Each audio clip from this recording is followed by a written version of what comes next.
We've been talking about sustain at the guitar clinic, and I want to show how I get sustain when I can play loud enough.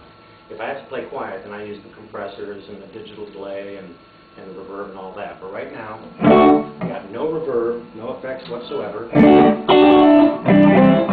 The guitar is plugged straight into my little Blues Junior, and I've got it up on top of another amp to get it up close to me, and that's so when I stand in front of it, the sound coming off the speaker is going to hit the back of the Les Paul. And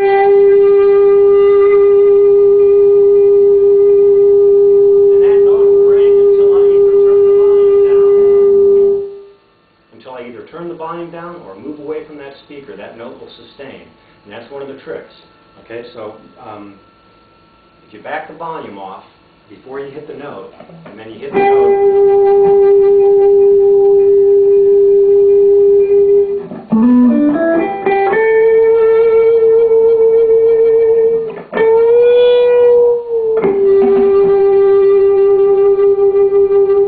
tube amps compress a little bit automatically. So what I've actually got, I've got the amplifier turned up to like 7. It's pretty loud. And then I use the volume knob to increase the volume, and I can get all that sustain, and that's the sound of the amplifier hitting the guitar.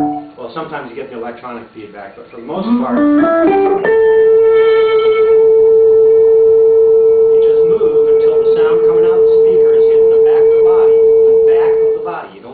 pickups, and then you get microphonic feedback, electronic feedback.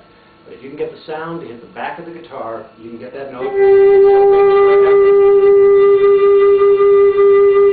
And that's just a little Blues Junior. That's just a 15-watt amp, so it's not like I'm using a twin reverb, which you would on a stage if you had to have a lot of volume and some sustain. But you can do it with a little amp, as long as the 12-inch speakers work better, I've found. The back of the guitar, in front of the 12-inch speaker, and crank that volume up, hold that note, move around until you find that sweet spot, and that note will ring forever.